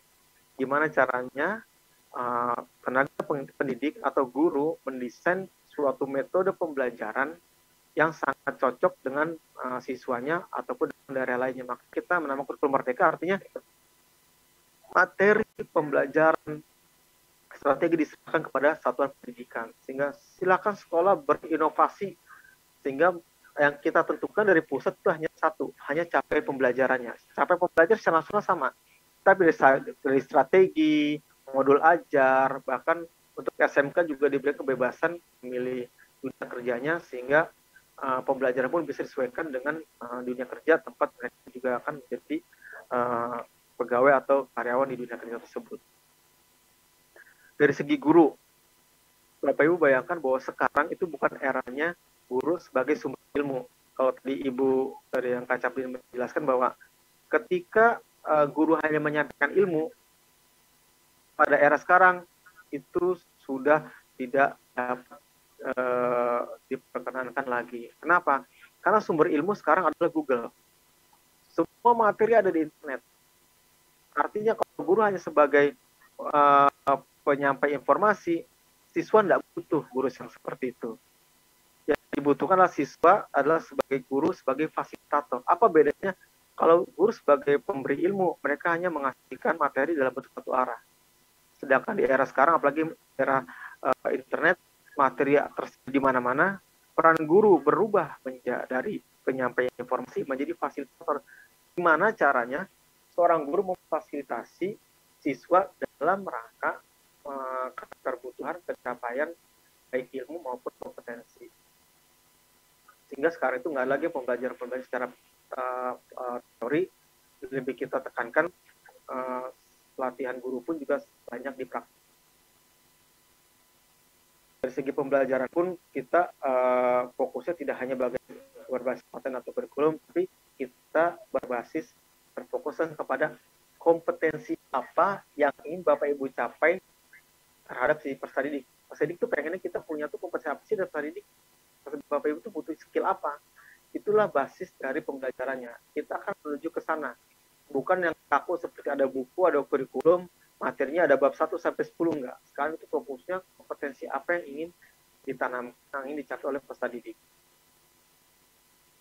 Betul. Dan dari kurikulum, penilaian segala macam, itu semua banyak perubahan. Untuk lengkapnya, Bapak Ibu mungkin sudah pernah mendapat materi tentang implementasi kurikulum merdeka. Saya hanya membahas secara general saja.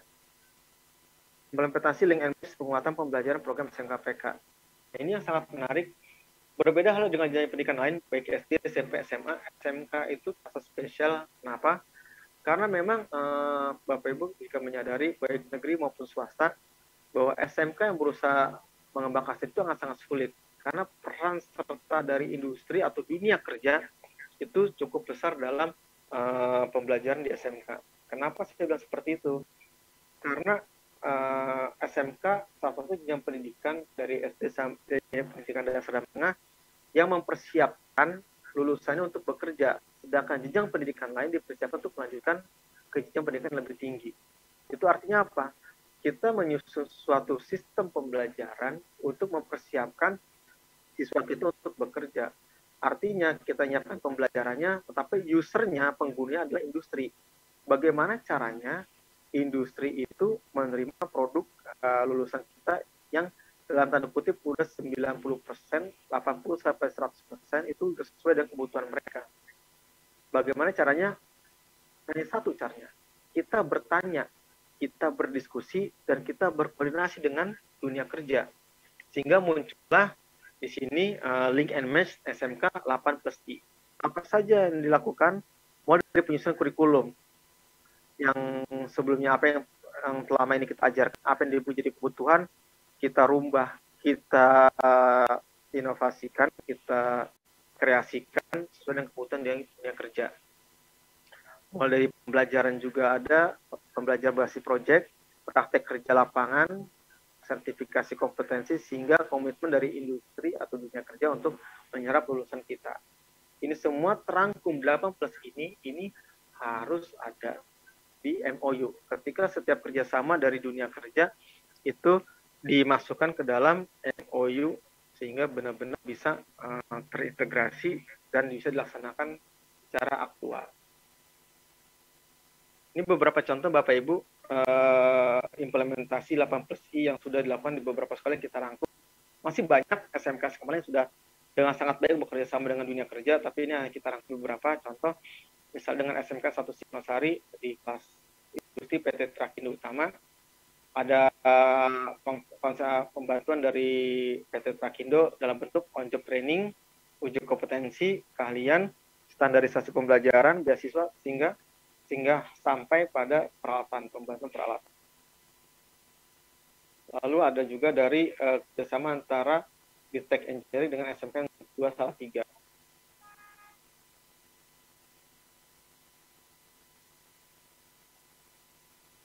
Lalu bagaimana dengan penguatan dari peserta didik? Kalau kita lihat sebenarnya secara umum kompetensi SMK itu dibagi dua. Ada kompetensi hard skill dan soft skill.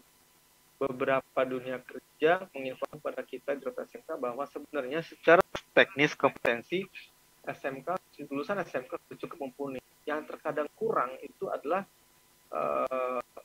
soft skill-nya. Sehingga muncullah juga istilah tentang budaya kerja di SMK. Jadi penerapan budaya kerja dari dunia kerja yang diterapkan atau diintegrasikan dalam pembelajaran di SMK. Selain itu juga kita masih punya masalah-masalah terhadap penguatan karakter yang belum terrealisasi di SMK.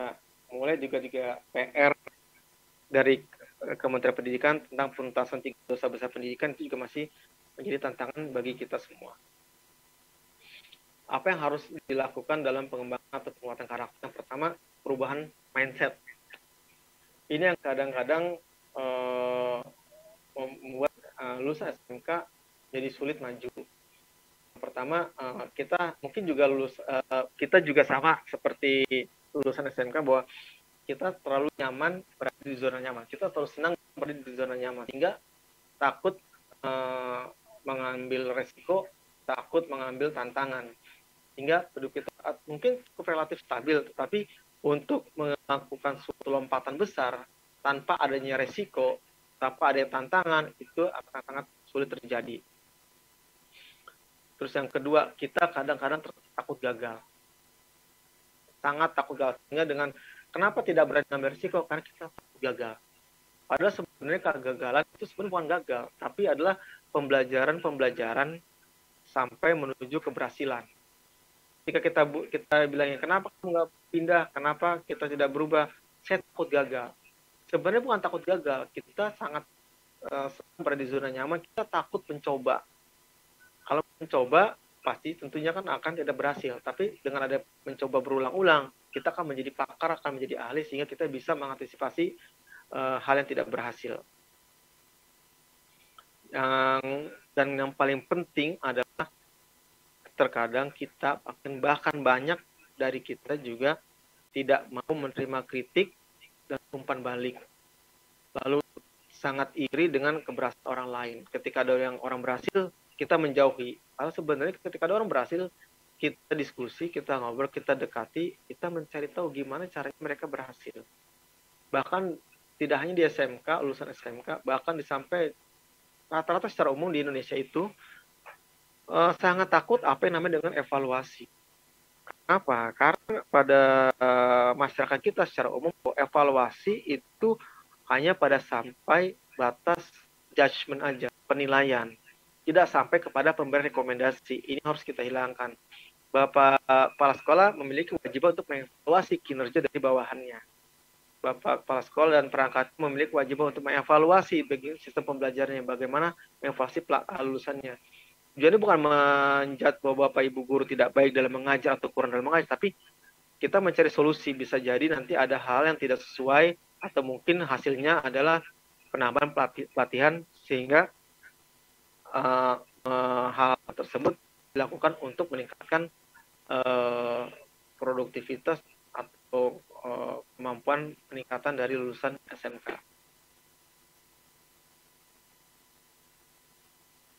Nah, untuk beberapa hal terkait penguatan karakter, di Direktorat SMK juga bekerja sama dengan Pusat Penguatan Karakter Kemendikbud. Kita memiliki program yang namanya Proyek Penguatan Profil Pelajar Pancasila atau P5. Ini ada 6 dimensi yang kita harapkan ketika 6 dimensi ini mampu diintegrasikan dalam pembelajaran sehari-hari, sehingga targetnya adalah menjadi pelajar Pancasila. Pelajar Pancasila memiliki ciri yang dimensi ini, jadi mandiri, berkritis, kreatif, yang lainnya. Tema-temanya seperti apa? Tema 1-7 itu merupakan tema yang ada baik di SD sampai SMA dan SMK. Sedangkan tema 8-9 itu merupakan tema yang ada di SMK Tek Kebekerjaan dan Budaya Kerja. Yang menarik adalah sekarang Bapak Ibu mesti aware bahwa di SMA pun sekarang sudah mulai ada kewirausahaan. Kalau dulu kewirausahaan menjadi brandnya SMK, sekarang SMA juga udah mulai dipelajari untuk mulai didorong untuk berwirausaha.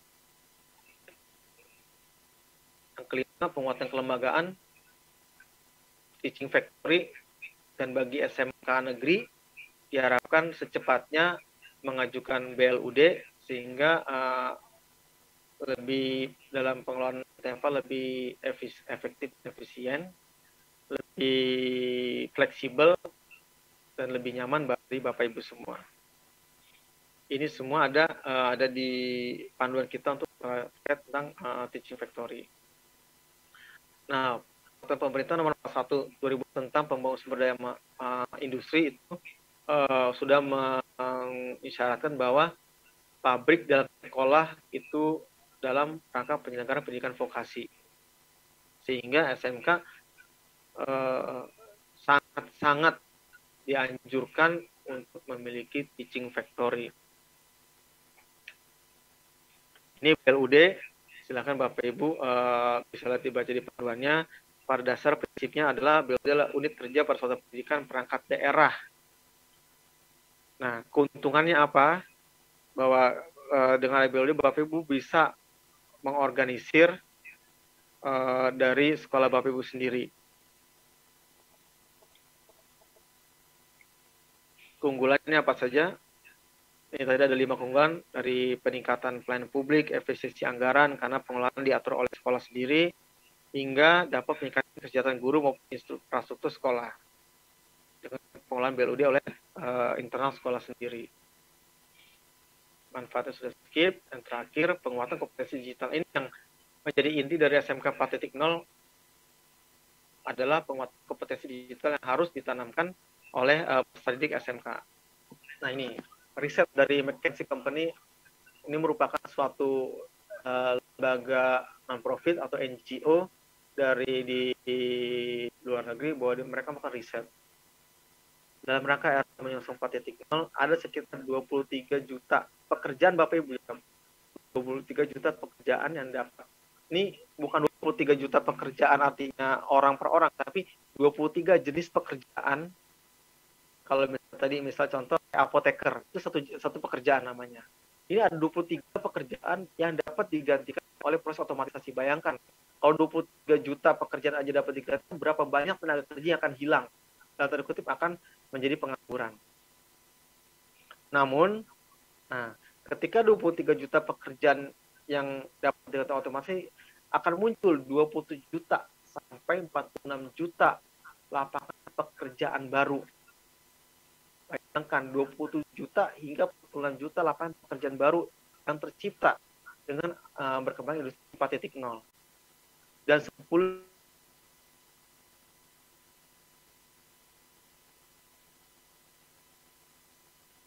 juta itu merupakan jenis pekerjaan shift. Kita harus inovatif dalam merespon ini.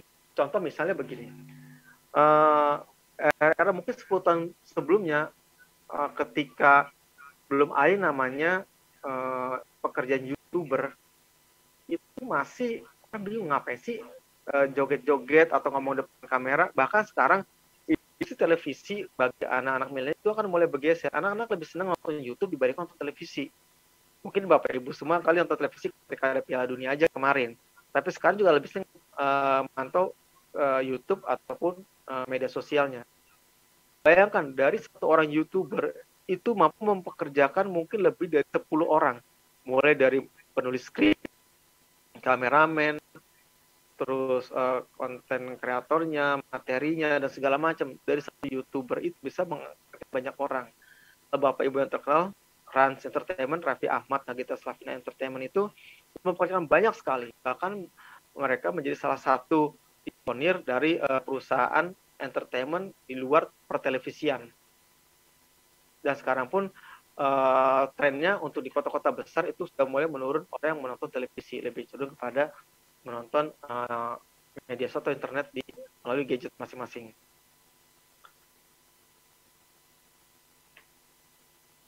Masa depan pekerjaan, terutama dengan 2020 awal sampai sekarang ini masih masa pandemik, bahwa pengetatan di mana-mana, digital menjadi ruh kehidupan kita. Pembelajaran digital. Sekarang belanja digital. Semua pun apapun bisa secara digital. Bayangkan ada kerja jarak jauh. Di negara maju 20 sampai 25% pekerja bekerja remote selama 3 hari per minggu. Jadi dari waktu kerja 5 hari, mereka kantor cuma 2 hari aja. Selama pekerjaan rapat pun sekarang, Bapak Ibu mungkin ya, yang SMK 4 mungkin sering rapat misalnya jam 7 sampai jam 8 malam. Ada positif, ada negatifnya. Positifnya adalah kita bisa di mana saja bekerja, rapat di mana saja, tapi negatifnya sekarang bahwa rapat tidak kenal waktu. Karena asumsinya karena tidak di dalam perjalanan, artinya bisa di rumah, bisa standby kapan saja. Ini yang kalau saya pribadi sih, yang tidak saya suka dengan era digital ini adalah bahwa kita tidak kenal waktu. Jam 7 malam masih rapat, karena memang rapat, artinya positifnya kita bisa rapat dengan berbagai macam orang, bahkan di Indonesia, bahkan di dunia pun juga bisa bekerja. Saya pernah rapat 2020 tentang World Competition, ditentukan di Indonesia waktu Jakarta jam 10 WIB. Di Belanda ada pakai masih baju tidur, matanya masih ngantuk. Di Amerika mungkin lagi padat-padatnya, di Indonesia jam 10. Itu semua seluruh dunia tuh bergabung dalam satu forum Zoom yang sama. Bayangkan tidak kenal waktu. Itu juga akan menjadi tren di masa depan. Digitalisasi trennya meningkat, e-commerce meningkat, platform digital juga mulai meningkat. Otomatisasi, robotik, apa dan segala macam teknologi itu sangat luar biasa perkembangannya. Nah, saya punya fakta-fakta yang menarik bahwa hanya 19% tenaga kerja Indonesia yang punya kemampuan digital. Bapak Ibu bayangkan, ini berarti bahkan warning bagi kita semua bahwa kita sampai sekarang ini pun ternyata belum siap untuk era 4.0. Tetapi kita akan coba agar penguatan yang kita lakukan, program yang kita lakukan, sehingga mempersiapkan lulusan SMK agar memiliki kemampuan digital sehingga bisa mampu menyongsong era 4.0. Yang kedua, bayangkan, bagi negara-negara luar, Indonesia merupakan pangsa pasar yang luar biasa. Kita memiliki jumlah penduduk besar nomor 3 di dunia. Itu artinya apa? Kita dianggap sebagai konsumen yang sangat potensial. Sehingga banyak negara-negara mulai ingin mencari pasar Indonesia. Kita jangan sampai kalah. Kita mempersiapkan tenaga kerja kita, industri-industri kita agar siap menghadapi tantangan atau serbuan dari negara-negara di dunia. Di sini Indonesia kita butuh 9 juta tenaga terampil digital. Tenaga terampil khusus yang digital atau dilengkapi dengan kemampuan digital. Ini kita butuhkan di tahun 2030 sebanyak 9 juta. Bayangkan kalau ada 14.000 SMK, jumlah peserta didik SMK itu sekitar 5 juta, berarti per tahunnya itu bisa jadi sampai 2030 kita masih bisa ada surplus tenaga kerja. Dan kita tidak hanya bersaing dengan lulusan SMK, tidak akan bersaing dengan lulusan SMK Valin saja, tapi dari seluruh dunia. Apa yang dilakukan untuk meningkatkan kompetensi digital, Internet of Things, AI, digital marketing, teknologi metaverse, cloud computing, dan yang lainnya. Kalau saya pribadi, saya ingin memfokuskan kepada 3 teratas. Artinya, Internet of Things harus dikuasai, artificial intelligence, serta digital marketing. Ini utama. Kalau teknologi metaverse di dunia pun masih dalam tahap pengembangan. Ini juga di Indonesia masih sulit juga diaplikasikan. Bapak Ibu yang 4.0 mungkin sekarang masih bingung ya menggunakan VR dan yang lainnya, menggunakan metaverse juga, tapi kedepannya juga tetap potensial. Tapi saran saya sih difokuskan ke tiga atas ini. Cloud computing, di mana semuanya berbasis cloud, tidak ada lagi bentuknya hard fisik, server bentuknya fisik, penyimpanan secara fisik itu tidak ada lagi. Sampai terakhir SMK Digital Bootcamp. Ini yang kemarin dilaksanakan di Bali. Apa saja yang dibutuhkan untuk, nah ini, dari kelima industri ini, intinya ada di artificial intelligence dengan disupport oleh Internet of Things. terakhirnya baru muncul advanced robotics, 3D printing, dan wearables application-nya. Jadi intinya di pusat itu ada di artificial intelligence yang disupport oleh IoT. Nanti IoT ini akan menggerakkan robot-robot, 3D printing, dan yang lainnya sehingga akan dimanfaatkan dalam kelima sektor industri ini.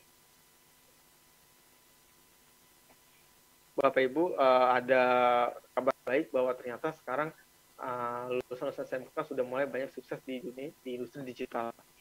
Ada yang jadi UX designer di Bukalapak, Gojek, Traveloka, Tokopedia, dan yang lainnya. Kalau kita di luar negeri, itu dalam mencari pekerjaan itu ditanyanya adalah portofolio. Apa yang kamu bisa, apa yang sudah kamu kerjakan.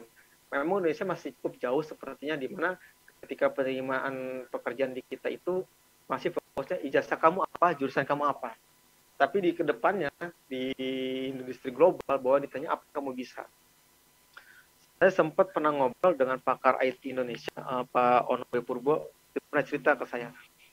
Saya kalau nyari karyawan risk, katanya, itu nggak saya lihat tuh mau di SMK, SD, SMP, atau bahkan S3 tuh nggak saya pedulikan. Yang saya lihat adalah contoh gini, saya mau cari untuk internet security data staff, gitu ya. Simple, saya kumpulkan semuanya satu ruangan ataupun di internet, saya kasih project, tolong kamu bobol data yang ada di sini selama 2 jam. Semua boleh bersaing dari lulusan SD sampai lulusan S3. Yang saya pekerjakan adalah yang bisa membobol data itu dengan cepat dan tepat. Bisa jadi lulusan SMP yang berhasil, artinya saya butuh kompetensi, saya nggak butuh ijazah. Buat apa ijazahnya S2 komputer, tapi kalau dia nggak bisa bekerja, dan tanda kutip kompetensi nggak sesuai. Makanya sekarang itu udah mulai era di mana Bapak Ibu mempersiapkan skill-skill. Ini sangat cocok sekali dengan SMK. Seperti itu. Mungkin itu saja pemaparan dari saya. Sudah cukup lama. Terima kasih, saya kembalikan kepada Ibu atau Mbak MC. Sekian saya, wassalamualaikum warahmatullahi wabarakatuh. Waalaikumsalam warahmatullahi wabarakatuh. Terima kasih kepada Bapak Dr. Noris Rahmatullah MT atas paparan materi yang sudah diberikan.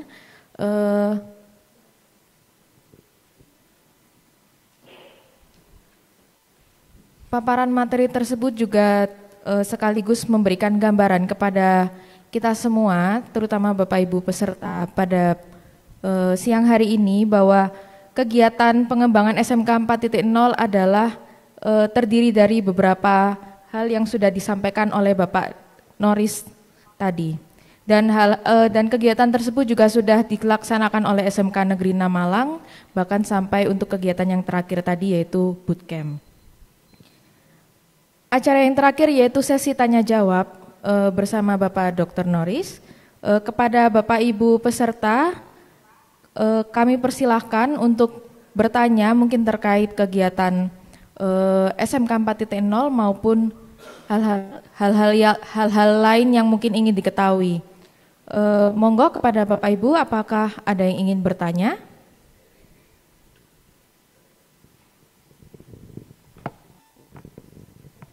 Ya, terima kasih Bu Ririn.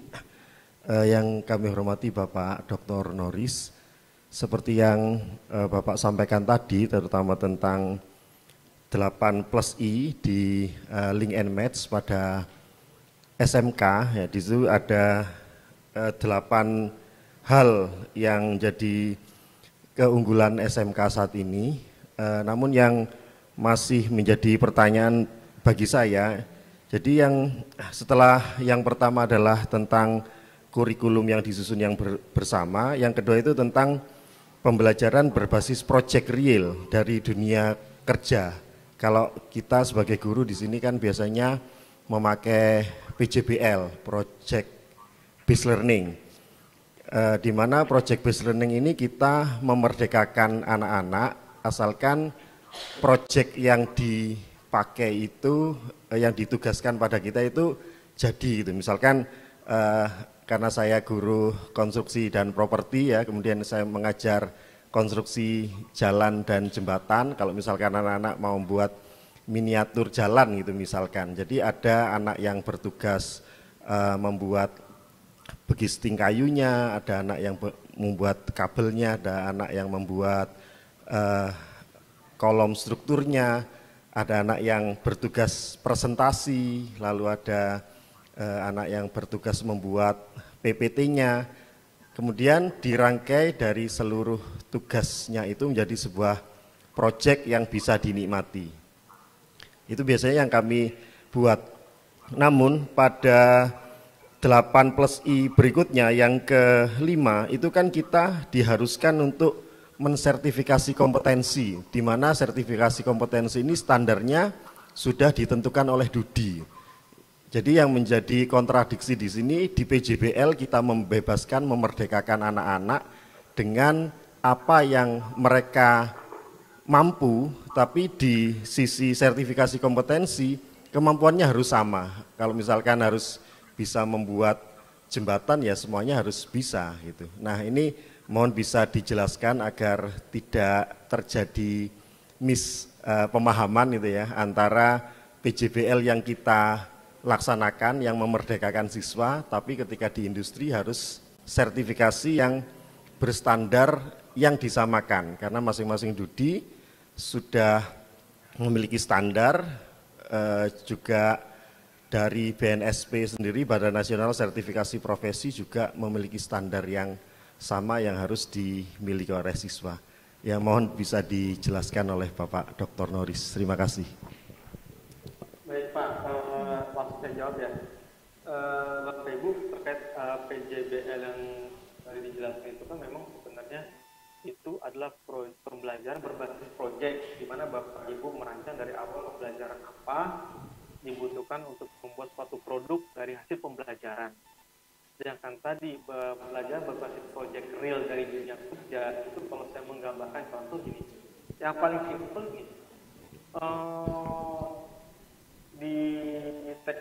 di konsentrasi kalian tata boga, ketika ada pembelajaran berbasis proyek yang di sekolah, Bapak Ibu guru itu memberi kadar materi cara membuat roti. Jadi ketika membuat roti A itu, yang kedua bikin lemper, yang ketiga bikin yang lainnya. Itu dibentuknya proyek yang dihasilkan dari mulai awal sampai prakteknya seperti apa. Tetapi kalau pembelajaran berbasis proyek di dunia kerja itu adalah pembelajaran di mana itu merupakan salah satu aktual case yang dibutuhkan di dunia kerja. Sebagai contoh, Bapak Ibu semua hari ini makan itu kan ada snack box-nya ya. Jadi di Dinas Pendidikan pun juga ketika rapat butuh snack box-nya juga.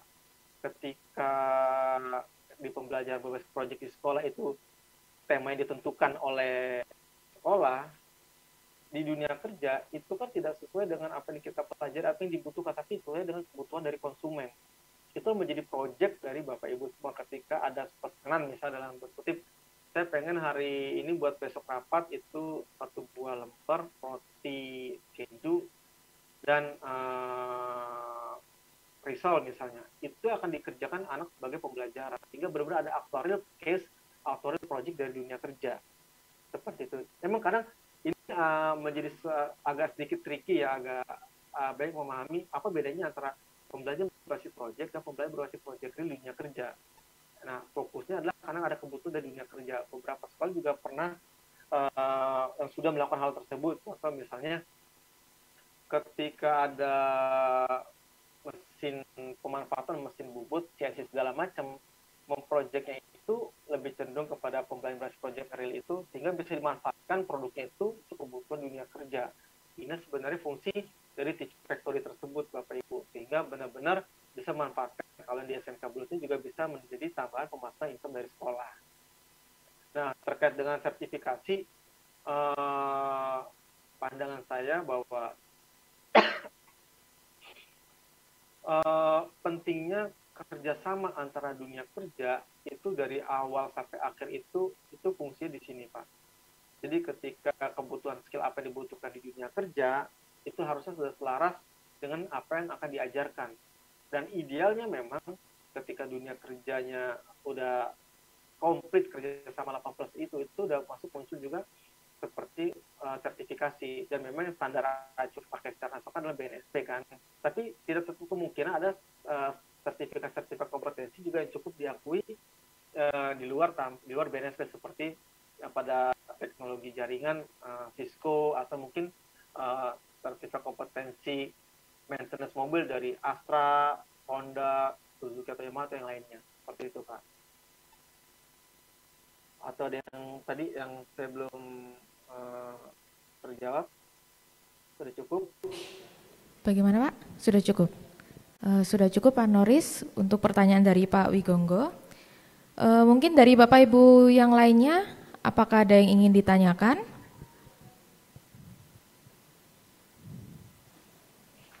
Monggo, Pak.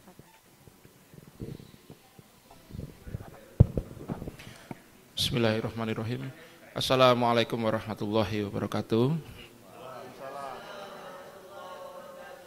Terima kasih Pak Dr. Noris untuk materi yang disajikan. Tadi kami membaca beberapa judul buku yang sudah Bapak susun.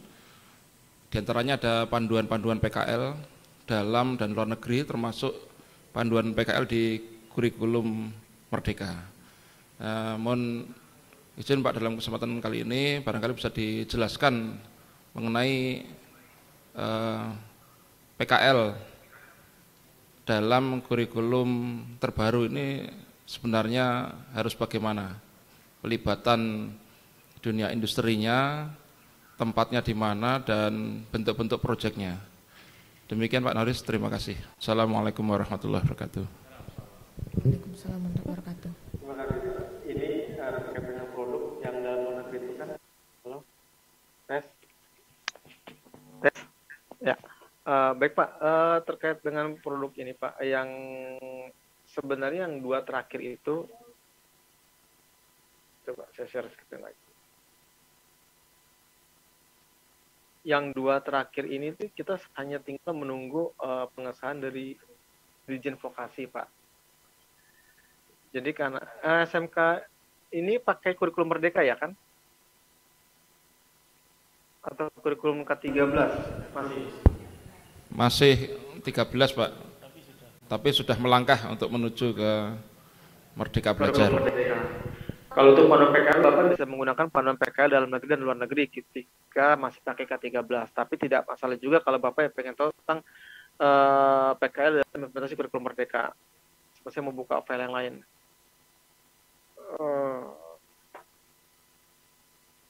Jadi intinya juga memang tahun ini sebenarnya kita sudah sosialisasi untuk yang PKL dalam K13. Jadi sudah kita paparkan, ternyata memang arahan dari Bu Dirjen juga tolong dipersiapkan PKL dan kurikulum Merdeka itu baru dikasih arahan itu September Pak. Jadi bayangkan Bapak September kita sudah selesai, September suruh bikin lagi PKL dalam kurikulum Merdeka. Ini teman-teman yang Persadik itu luar biasa. Sebenarnya ini Pak, ini yang kemarin saya sosialisasikan juga dipaparkan depan Bu Dirjen bahwa sebenarnya intinya perbedaannya karena ini Pak, coba saya tampil ini ya. Di PKL sendiri kan memang sebenarnya kita muncul peraturan, jadi di PKL selama mungkin SMK yang udah sejak pada tahun 60-70 itu pelaksanaan PKL itu juga bentuknya kan di luar pembelajaran, dalam tanda kutip bentuknya masih di kokurikuler sebagai pelengkap. Nah, aturan resmi terkait PKL itu baru muncul di 2020 akhir Bapak Ibu semua. Itu melalui Permendikbud 50 tahun 2020. Ditegaskan di situ bahwa PKL bagi siswa SMK dapat dilaksanakan di dalam dan luar negeri serta bentuknya bisa daring dan luring. Dan ada bentuk pembelajaran lain ketika PKL ternyata tidak bisa dilaksanakan. Itu bentuknya wirausahaan dan pembelajaran. Nah, dengan Kepetimuris tentang pemilihan pembelajaran itu berubah, di mana PKL awalnya kokurikuler menjadi mata pelajaran di ekstrakurikuler, di intrakurikuler. Nah, dan dilaksanakan di kelas 12 pada SMK 3 tahun dan di kelas 13 pada SMK 4 tahun. Kenapa di kelas 12 bukan di kelas 11? Kita ingin setelah berdiskusi dengan dunia kerja bahwa Di kelas 12 itu dengan harapan pada kelas 10 dan kelas 11 seluruh materi terkait dengan kejuaraan itu sudah selesai diajarkan oleh sekolah. Sehingga dunia kerja, nah ini ada istilah, kalau dulu Bapak Ibu biasa bilangnya Dudi, di PKL kita istilahnya sekarang seluruhnya itu di SMP itu menggunakan istilah dunia kerja, di mana dunia industri dan dunia usaha itu termasuk dalam dunia kerja. Nah lanjut lagi, PKL ini dilaksanakan pada kelas 12 dengan harapan bahwa pembelajaran pada saat PKL itu tidak banyak menghabiskan waktu untuk memberikan materi-materi terkait dengan kejuruannya. Dan ingat di sini Bapak Ibu, di kelas 12 ataupun di kelas 13 kita memberikan keleluasaan seluas-luasnya Bapak Ibu untuk mendesain apakah di semester 5 atau di semester 6 PKL-nya. Silahkan disesuaikan dengan kondisi sekolah dan kondisi pasangan industri Bapak Ibu masing-masing. Yang kita tentukan adalah CP-nya Bapak secara nasional. Setiap mata pelajaran ada CP-nya atau capaian pembelajarannya. Tapi tujuan pembelajaran, alur tujuan pembelajaran hingga modul ajar, Bapak Ibu semua silahkan didiskusikan, dirembukan dengan pasangan dunia kerjanya. Ini terkait juga magang, Bapak Ibu dibedakan antara magang dengan PKL, dan secara umum banyak-banyak hal yang harus diperhatikan. Dan yang utamanya di sini selain pelaksanaan PK sebagai mata pelajaran juga karena bentuknya mata pelajaran Bapak Ibu semua, nanti PKL ini juga mempunyai JP tersendiri. Dalam satu semester itu tersedia 44 JP untuk satu rombel. Di SMK Bapak Ibu misalnya ada 3 rombel, setiap rombel itu ada 44 JP, 44 JP, dan 44 JP. Dan guru pengampunya bisa mengklaim JP tersebut ketika menjadi pembimbing PKL. Namun harus digarisbawahi bahwa kita dengan sangat tegas melarang bahwa dalam satu semester guru dapat total JP semua dari PKL. Artinya guru harus ngajar juga kelas. Jangan sampai karena rombelnya banyak, satu guru total 24 JP itu dari PKL semua, itu sudah kita perkenankan. Seperti itu. Terkait dengan strategi-strategi perhitungan PKL-nya, itu juga kita sudah ada di panut kita, nanti mudah-mudahan dalam waktu seminggu 2 minggu ke depan ini kita sudah dapat approval dari Ibu Dirjen. Mungkin itu Pak. Nanti sebenarnya panut ini memang idealnya itu disosialisasikan oleh kita secara nasional, dan Bapak Ibu terkait workshop dan pengembangan atau yang lain itu dapat meminta Dinas Pendidikan Provinsi untuk membuat workshop tersendiri. Karena memang saya sering menggarisbawahi bahwa sejak tahun 2019 Direktorat SMK tuh awal jadi Direktorat Pembinaan SMK sehingga sekarang menjadi Direktorat SMK. Ini berimplikasi kepada tugas dan fungsinya kami dari Direktorat SMK. Bahwa sebelum kita membina sekolah, sekarang pembinaan itu semuanya diserahkan kepada Dinas Pendidikan Provinsi atau kepada cabang dinas provinsi. Kita Direktorat SMK itu tugasnya membuat atau usul regulasi-regulasi. Sehingga kita sudah adalah NPK karakter, NPK bakat minat, panduan PKL dan yang lainnya. Nanti akan kita sosialisasikan dan aplikasi atau penerapan itu dibimbing oleh Dinas Pendidikan Provinsi. Mungkin itu Pak, nanti untuk yang lengkapnya bisa diterapkan diagendakan lagi Pak, bisa sekolah mengundang Dinas Pendidikan Provinsi ataupun juga kita sebagai pemateri untuk menjelaskan tentang sistematika PKL. Dan salah satu penyusun kita juga pun ada teman-teman dari Malang Pak, gitu. Ada Pak KF kita praktisi pendidikan itu Malang. Jadi Bapak Ibu nanti kalau memang sudah selesai ingin bikin workshop itu tinggal hubungi tim kita yang ada di Malang. Itu jadi lebih secara kos lebih mudah Pak. Gitu. Terima kasih. Baik, terima kasih Pak Noris. Mungkin karena keterbatasan waktu kami batasi satu pertanyaan lagi dari Bapak Ibu, monggo. Apakah ada yang ingin bertanya?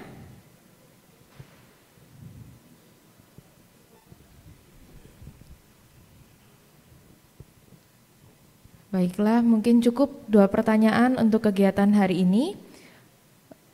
Alhamdulillah, kegiatan hari ini telah terlaksana. Sebelumnya kami ucapkan terima kasih kepada Bapak Dr. Noris Rahmatullah MT atas materi yang sudah disampaikan serta tanya jawab yang sudah dilaksanakan. Serta terima kasih kepada Bapak Ibu yang telah hadir pada kegiatan hari ini dan berpartisipasi dalam lancarnya kegiatan hari ini. Sebelum acara ini ditutup, mari kita memanjatkan doa bersama agar kegiatan yang kita laksanakan dapat memberikan manfaat untuk kita semua. Oleh karena itu, dimohon kepada Bapak Arifuddin Zuhri untuk dapat berkenan memimpin doa penutup.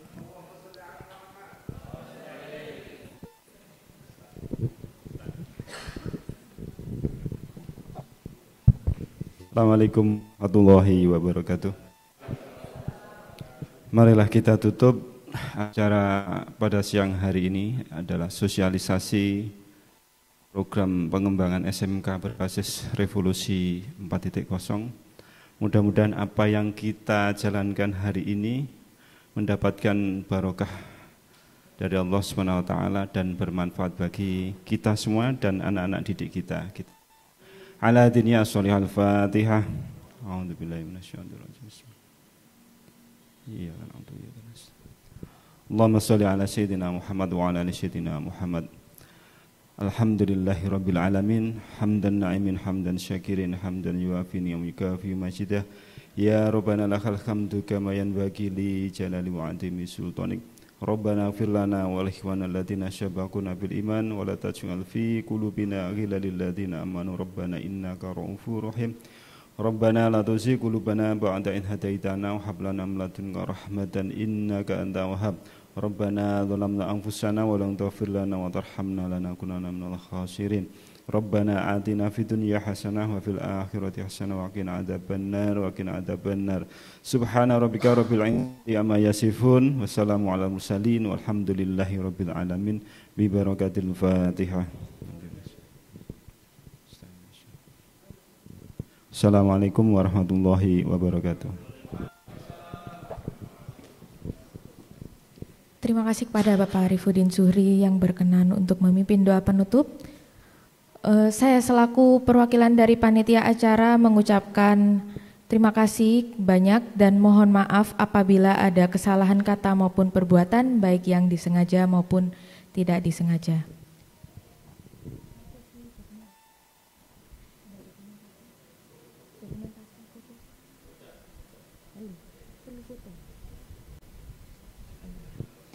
Baik, kegiatan hari ini kami tutup. Selamat siang, wassalamualaikum warahmatullahi wabarakatuh. Waalaikumsalam. Saya izin undur diri. Ya, terima kasih Pak Noris.